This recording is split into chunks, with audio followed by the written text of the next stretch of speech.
Bien-aimés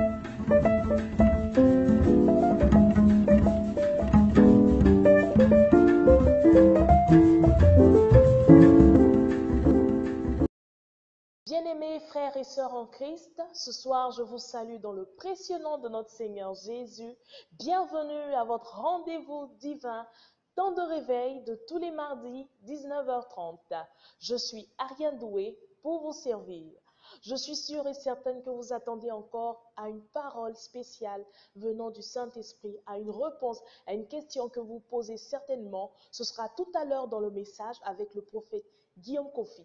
Je vous souhaite d'être vraiment attentifs et de recevoir cette parole venant du Saint-Esprit pour vous ce soir. Que Dieu nous éclaire pour ce message.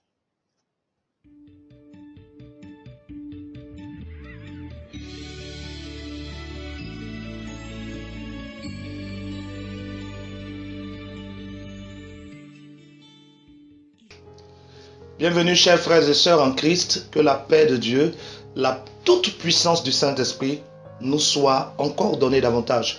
Parce que dans le temps où nous nous trouvons, nous avons besoin, c'est vrai, de beaucoup de choses dans le physique, mais nous avons encore bien plus besoin de ce qui nous est donné du ciel. La Bible dit quelque chose d'important avant que nous ne touchions le message d'aujourd'hui. C'est que tout ce qui est bon dans le monde spirituel nous a été donné par Jésus-Christ de Nazareth. Éphésiens 1, verset 3.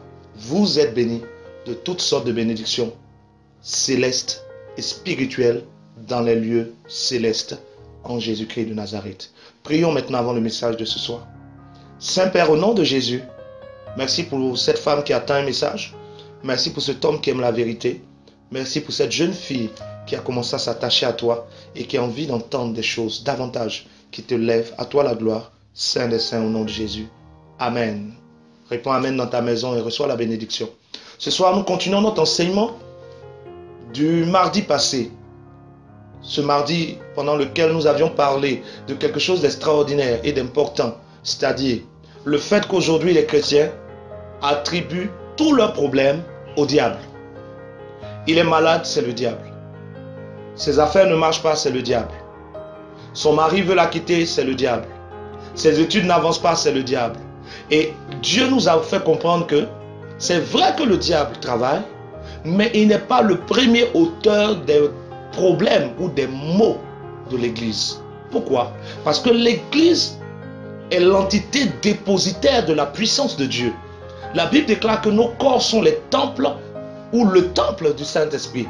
La Bible déclare que l'Esprit de la gloire de Jésus-Christ est venu habiter en moi et en toi. Et que notre union forme le corps de Christ.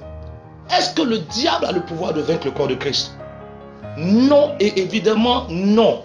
Mais comment est-ce que le diable arrive à travailler? C'est parce que toi et moi, nous avons rejeté nos responsabilités et nous avons préféré accuser le diable.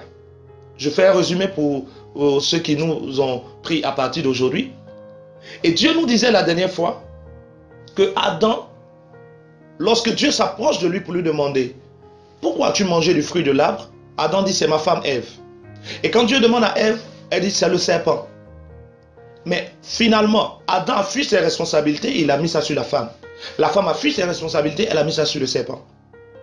Mais Dieu nous appelle maintenant à prendre nos responsabilités. Si en tant qu'enfant de Dieu, mon commerce n'avance pas, je ne dois pas d'abord dire c'est le diable. Je dois d'abord me demander, selon le livre de Jean 14, verset 30, est-ce que le diable n'a rien en moi? Jean 14, verset 30, le Seigneur dit ceci, le prince de ce monde vient, mais il n'a absolument rien en moi. Donc le diable ne peut pas prendre en toi quelque chose s'il n'a rien en toi. Et c'est ce que l'Église a aujourd'hui oublié. Nous passons notre temps à envoyer le feu sur les démons, le feu sur le diable, toi esprit qui bloque mes affaires. Mais parfois nous oublions que nous ne prenons pas nos responsabilités. Tu dis que tu veux une promotion, mais tu travailles mal au service. Tu ne viens pas à l'heure au boulot. Et tu dis c'est le diable qui est en train de t'attaquer. Prends tes responsabilités. Fais bien ta part. Et Dieu fera sa part.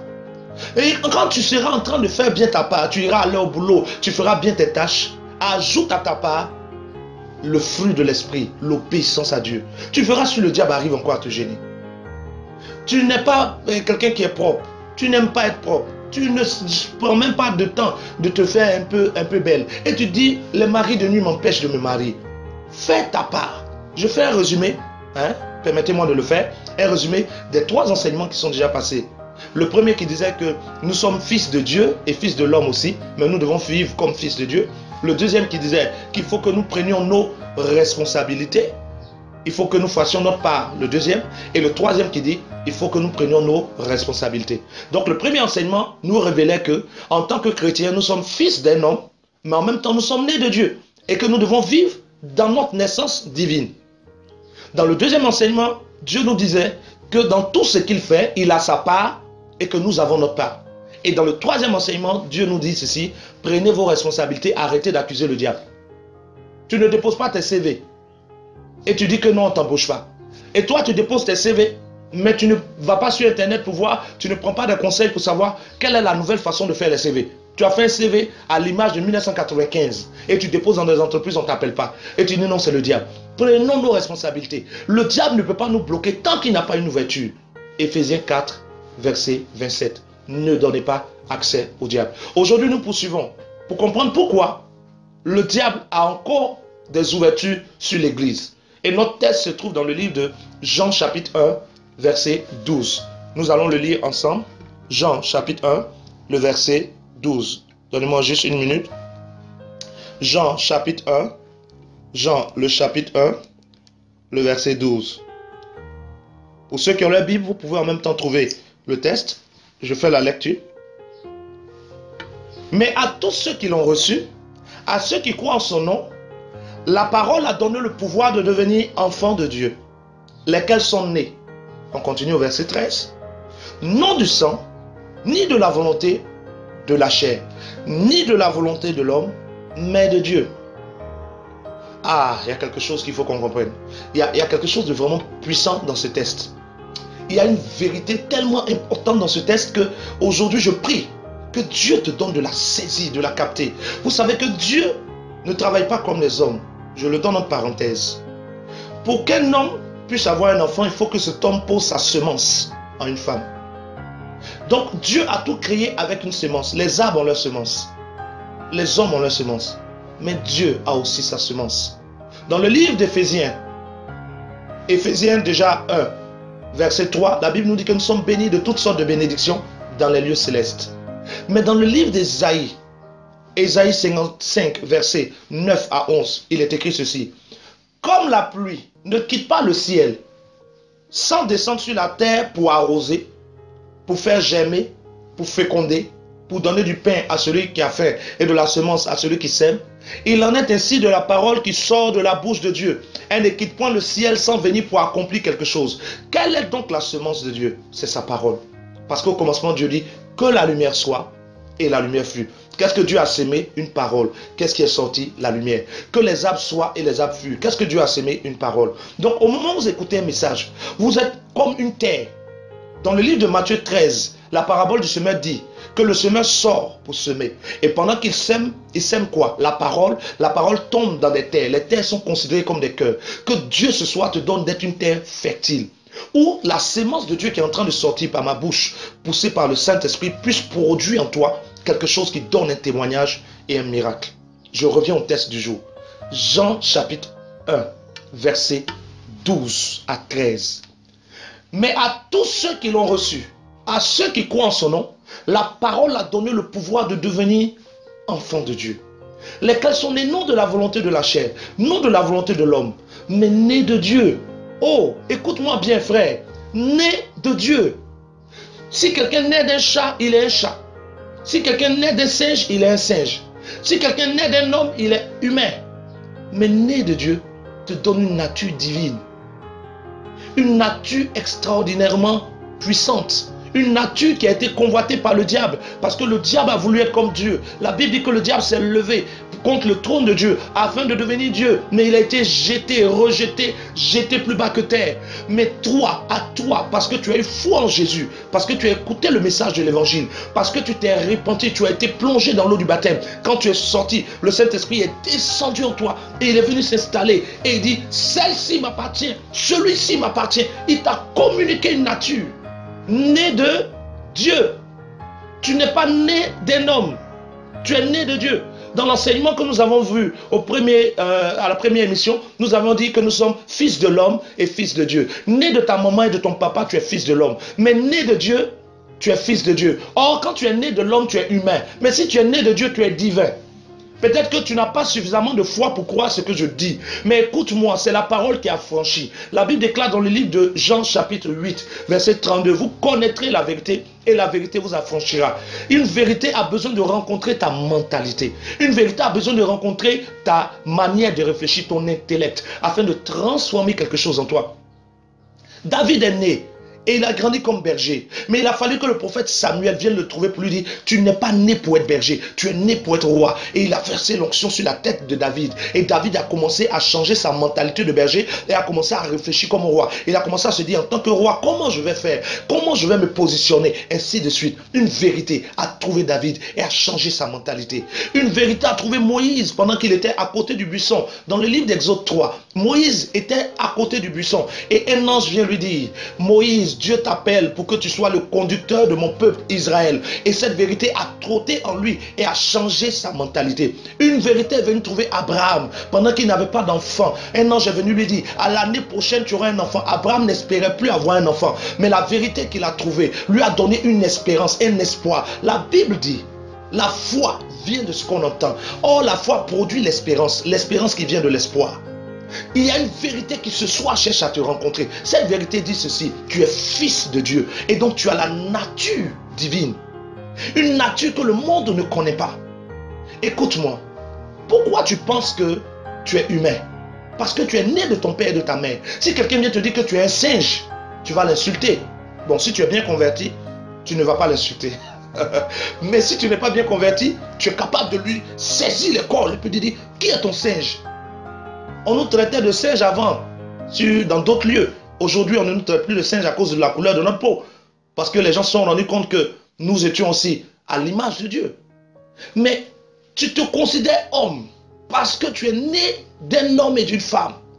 Mais depuis le jour de ta conversion, tu ne t'es pas encore considéré comme un être céleste et divin. Et donc le diable continue de dominer sur toi. Écoute-moi, dans la création de Dieu, il y a différentes formes de vie. La forme de vie la plus élevée, c'est la forme de vie divine. Dieu est au-dessus. Après Dieu, il y a les êtres qui sont dans les cieux. Ce ne sont pas seulement les anges. Dans les cieux, il n'y a pas que les anges. Beaucoup d'entre nous ne connaissons que les anges. Il y a les chérubins, il y a les séraphins, il y a les archanges, tout ça c'est des anges. Mais il y a les êtres vivants. Il y a les 24 vieillards qui ne sont pas des anges. Il y a beaucoup d'autres êtres. Et en dessous de Dieu, il y a ces êtres-là. En dessous de ces êtres-là, il y a les démons dans la hiérarchie. C'est-à-dire, quand on fait le classement des êtres qui existent dans l'univers par degré de puissance, Dieu est le plus puissant. En dessous de lui, il y a les anges et les créatures dans les cieux. En dessous d'eux, il y a les démons et le diable et son règne. En dessous d'eux, il y a les hommes. Vous voyez où les hommes sont? Les hommes ordinaires, ceux qui refusent de se repentir. Toi qui refuses d'être baptisé, on veut te plonger dans l'eau, tu dis non, non, non, je ne suis pas prêt. Toi qui refuses de suivre Jésus, qui refuses d'abandonner ce que Dieu veut que tu abandonnes, tu es au 4e niveau. C'est-à-dire quoi? Tu es en dessous des démons, ils peuvent faire ce qu'ils veulent sur toi. Mais les démons sont en dessous des anges de Dieu et des créatures dans le ciel. Donc les créatures dans le ciel sont plus puissantes que les démons. Et puis Dieu est au-dessus. Maintenant, en dessous des hommes, il y a les animaux. Et en dessous des animaux, il y a les végétaux. En dessous des végétaux, il y a les ascariens, c'est-à-dire les petites bêtes qu'on est obligé de prendre les microscopes pour voir. Bon, voici la hiérarchie. Mais où se trouve le chrétien? Le chrétien n'est ni au niveau des anges et des êtres dans les cieux. Le chrétien n'est pas au niveau des démons. Le chrétien n'est pas au niveau des hommes. Le chrétien n'est pas au niveau des animaux. Le chrétien n'est pas au niveau des végétaux. Le chrétien n'est pas au niveau des petits des insectes qu'on a besoin que pour voir, on a besoin de microscopes. Mais le chrétien est au niveau de Dieu. Parce que la Bible dit que tu es assise dans les lieux célestes en Jésus. La Bible dit que tu es assis en Jésus. Ça veut dire que quand on dit le plus puissant c'est Dieu et toi en Dieu. Parce qu'il a fait de nous des membres de sa famille. Mais depuis que nous avons été convertis, nous nous voyons comme des hommes ordinaires en train de profiter de Dieu. Non, nous ne sommes pas des hommes ordinaires. L'évangile que Jésus-Christ a prêché n'est pas un évangile de la terre. Dans le livre d'Apocalypse, la Bible dit qu'il y a un ange qui tient un évangile éternel. Qui le tient? Un ange. Jésus n'est pas venu prêcher la terre, il prêche le royaume des cieux. Donc l'évangile est un message qui annonce un autre royaume, une autre catégorie de personnes. Dieu a créé Adam au 6e jour. Mais l'église n'est pas née le jour où Adam a été créé. L'église est née à la mort de Jésus par son sang. Nous ne sommes pas des créatures ordinaires. Nous avons été créés en Dieu, nés de Dieu. Voici pourquoi dans 2 Corinthiens 5, le verset 17, la Bible dit ceci. Si quelqu'un est en Christ, oh, tu as la suite. Dis-le dans ta maison. Si quelqu'un est en Christ, il y en a même qui ne connaissent même pas le texte. Dès que j'ai dit dis-le dans la maison, il y a des gens qui cherchent. Qu'est-ce que ça veut dire? Je vois des gens chercher dans leur Bible. Non, il faut que tu lises la Bible pour comprendre la vérité. Si quelqu'un est en Christ, complète cette phrase. Si quelqu'un est en Christ, il est une nouvelle création. Les choses anciennes sont passées. Voici, toutes choses sont devenues nouvelles. On ne dit pas il est une créature de la terre, une créature améliorée. Non, tu n'es pas quelqu'un qui est humain et puis tu deviens meilleur. Non, tu es humain, tu meurs dans les eaux du baptême avec Jésus et celui qui sort est divin. Divin pourquoi? Parce qu'il est né de Dieu. Et beaucoup d'entre nous ne vivons pas comme des êtres divins. Nous vivons comme des êtres humains. Mais nous sommes des êtres divins. Pourquoi? Parce que le jour où nous sommes venus à la repentance et qu'on nous a plongé dans l'eau, on nous a mis dans l'eau par immersion, parce que le mot baptême, vous pouvez faire la recherche, être baptisé vient d'un mot grec qui veut dire plonger dans. Plonger dans. Je ne suis ni religieux, je ne me prévaux point d'une religion X ou Y, je me prévaux de la Bible. Et la Bible dit, baptiser c'est plonger dans, ça vient d'un mot grec. Vous pouvez le chercher sur internet. Un mot grec qui veut dire baptême ou baptiser, veut dire plonger dans. Donc tu t'es repenti, on t'a plongé dans. Au moment où tu plonges dans, selon le livre de Romains 3, la Bible dit que tous sont péchés et sont privés de la gloire de Dieu. Mais dans le livre de Romains 6, à partir du verset 3, il est écrit: nous tous qui avons été plongés dans l'eau du baptême, nous avons été plongés dans la mort de Jésus. Nous sommes donc morts avec lui afin de ressusciter avec lui. Donc je suis mort en tant qu'homme. Le jour où tu as été plongé dans l'eau, tu es mort avec Jésus. Tu es mort avec Christ. Mais qui est mort? Le Fils de l'homme est mort. Mais qui est ressuscité? La fille de Dieu ou le Fils de Dieu. Dans quelle nature? Non plus ta nature humaine, mais ta nature divine. Tu es sorti de l'eau ressuscité. Comment? Avec lui, l'apparence du corps physique. Mais tu es ressuscité avec une nature glorieuse et divine. Tu es un être divin. Parce que ton Père est divin. Et comme tu marches dans la mentalité des êtres humains, tu es en train de souffrir encore. Commence à changer ta mentalité. Dans le royaume duquel tu viens, le royaume des cieux, ne comporte jamais le mot impossible, ne comporte pas le mot blocage, ne comporte pas le mot lame, comporte le mot victoire, élévation et gloire. Il faut que ta mentalité refuse les échecs. Quand une situation se présente devant toi, tu dois pouvoir prendre autorité parce que tu n'es pas n'importe qui.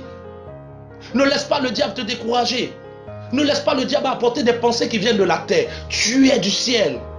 Nous sommes assis dans les lieux célestes en Jésus-Christ de Nazareth. Voici un point important encore que le Saint-Esprit veut que je touche. C'est que quand tu nais de Dieu, il y a une chose d'Adam ou de la chair ou de ta première nature qui reste en toi. De quoi s'agit-il? Le souvenir. Parce que le jour où tu te répands, au moment où tu plonges dans l'eau du baptême, quand tu sors avec la nature divine. Mais le souvenir de celui que tu étais reste en toi.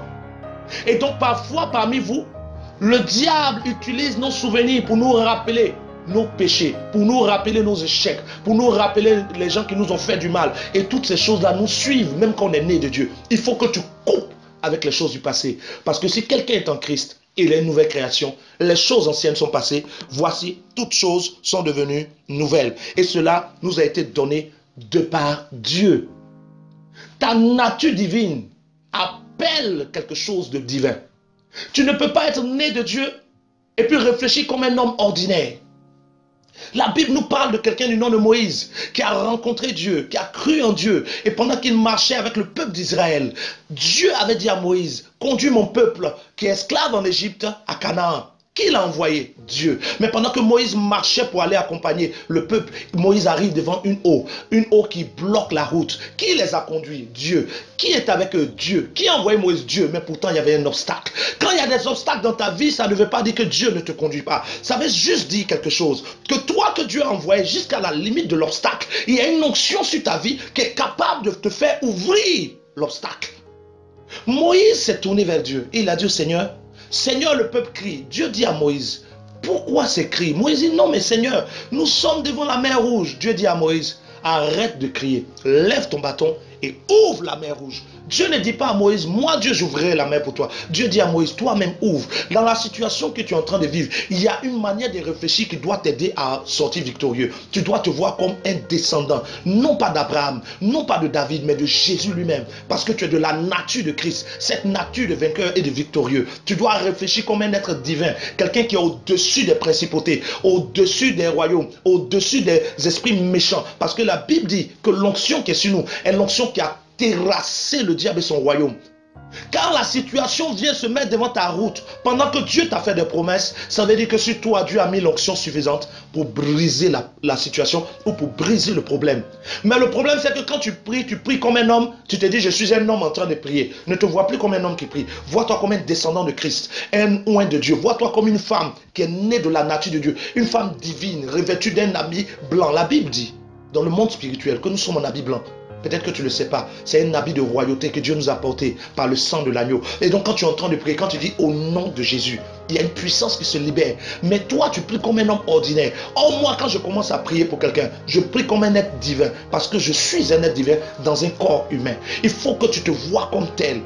Je ne prie pas pour des malades qui ne guérissent pas. Si je prie pour un malade qui ne guérit pas, c'est qu'il est venu avec de mauvaises intentions ou bien il n'est pas venu avec un cœur pour toucher le cœur de Dieu. Mais tous ceux qui s'approchent de moi, de mon ministère, qui ont une maladie, qui ont un blocage, obtiennent un exaucement. Pourquoi? Parce que je suis un être divin positionné sur la terre pour révéler le règne, la gloire et la puissance de Dieu. Et ce n'est pas moi seul. Toi aussi, tu as été choisi pour cela. La Bible dit dans le livre de Jérémie 1, avant que tu ne naisses, je te connaissais. Avant même que ton père ne connaisse ta mère, je t'avais déjà choisi. Tu es déjà choisi pour quelque chose de grand. Mais ta mentalité a fait défaut. Commence à te voir dans la position que Dieu a prévue pour toi. Et avance. Ne te laisse plus vaincre. Mais sois vainqueur du mal par le bien. Ou d'abord dans ta mentalité. Parce que tu es né. Né pour vaincre. Né de Dieu. Né pour triompher. Il faut que tu saches que la nature divine en toi appelle des choses élevées et des choses de gloire. Comment toi, enfant de Dieu, né de Dieu, le diable peut encore te fatiguer parce que tu n'avais pas la mentalité divine, parce que tu te voyais comme un homme ordinaire. Je suis en train de résumer. Tu te voyais comme un homme ordinaire. C'est-à-dire quelqu'un qui s'est converti mais qui est un homme quoi. Et puis il se débrouille, il va prier un peu, Dieu va l'aider. Non. Dès que tu es né de Dieu, tu es le fils de Dieu. Dieu est Dieu, tu as la nature divine. Quand un fils s'approche de son père, il ne s'approche pas de son père pour commander. Un fils s'approche de son père pour demander. L'enfant vient et dit, papa, vraiment j'ai besoin de 100 000 parce que je dois faire telle chose ou telle chose. Et puis le papa analyse et puis donne. L'enfant ne vient pas faire quoi? Papa, tu sais, j'ai besoin. Aie pitié de moi. On ne supplie pas Dieu pour le supplier. La supplication dans la prière est surtout attachée à l'intercession pour les autres. Mais quand tu viens demander au Père, tu lui parles comme ton Père. Et il t'écoute comme si tu es son fils, parce que tu es réellement sa fille. Quand tu t'approches du Père pour lui demander quelque chose, parle-lui comme à ton Père. Il y a une femme qui s'est approchée de Jésus pour lui dire que sa fille était malade. Jésus lui a dit, on ne donne pas la nourriture des enfants aux chiens. Elle lui a dit, les chiens mangent ce qui tombe. Mais les enfants mangent où? À table. La Bible dit que tu es devenu fils de Dieu. Arrête de prier Dieu comme si tu commandes. Arrête de prier Dieu comme si tes pleurs allaient faire que Dieu allait t'écouter. Arrête de prier Dieu comme si il fallait le manager. On ne manage pas Dieu. Tu es sa fille ou tu n'es pas sa fille. Tu es son fils ou tu n'es pas son fils.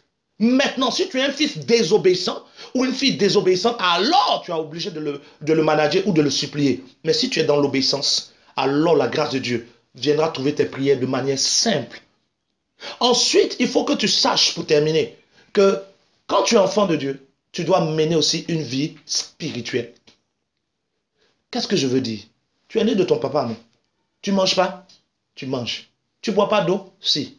Tu n'as pas cherché à aller à l'école? Oui. Tu ne cherches pas du travail? Tu n'as pas voulu te marier? Tu ne te laves pas matin? Tu ne te brosses pas un peu?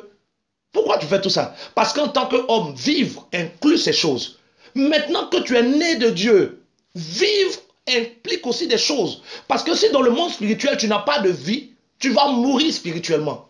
Il y a des gens qui m'écoutent qui n'ont même pas 30 minutes par jour où ils prient Dieu. Ils n'ont même pas un jour dans la semaine où ils jeûnent. Et ils sont étonnés que le diable les domine. Ils n'ont même pas une assemblée où ils vont prier. Il y a des gens qui sont assis dans leur maison, ils attendent les messages comme ça pour dire oui, moi, je suis à la télévision, les messages. La communion fraternelle est importante. Ta vie de prière est importante. Les jeûnes prières sont importants. Tu n'as même pas un moment dans la journée où tu prends ta Bible pour lire. Mais si quelqu'un ne mange pas, Jésus dit, l'homme ne vivra pas de pain seulement, mais de toute parole qui sort de sa bouche. Tu manges toujours les gros foutous, les placalis, je ne sais quoi, pour avoir la force. Mais tu ne médites pas la parole. Le jour où le diable t'attaque, tu n'as pas de force. Dans le livre de Matthieu 4, qu'est-ce que Jésus a utilisé pour vaincre le diable? Jésus lui a dit, il est écrit. Et le diable a aussi dit, il est écrit. Le mardi prochain, nous continuerons. Parce qu'il est encore écrit d'autres choses que Dieu voudra nous dire. Que la paix de Dieu soit chez vous, au nom de Jésus. Amen. Eh oui, je sais, je suis sûre, je suis convaincue que vous avez été visités ce soir encore par le Saint-Esprit à travers ce puissant message que vous venez d'entendre. Et si vous avez besoin d'aide, si vous avez besoin d'orientation, si vous avez besoin d'assistance, vous pouvez aussi contacter le prophète Guillaume Kofi au plus 225 05 22 59 93 ou au plus 225 78 18 12 29. Vous pouvez aussi suivre le prophète Guillaume Kofi sur sa page Facebook. Vous tapez prophète Guillaume Kofi simplement, ou sur sa page YouTube, vous tapez la même chose, prophète Guillaume Kofi. Aussi, vous êtes invité du côté de Bégerville tous les dimanches de 8h15 à 10h30 à des cultes extraordinaires où vous aurez l'occasion d'expérimenter puissamment la main de Dieu du côté de Bégerville, quartier Blachon B. Ou à partir de 10h30 à 12h30 du côté de Angré, terminus 81 82 à l'espace La Parole, salle Luc. Aussi, il y a un grand moment de prière tous les jeudis à partir de 19h à l'espace La Parole, salle Luc. À partir de 19h, vous êtes invités tous les jeudis à participer à ce grand moment de prière, de déblocage et de miracle, des choses extraordinaires. Je vous souhaite une bonne soirée. Shalom.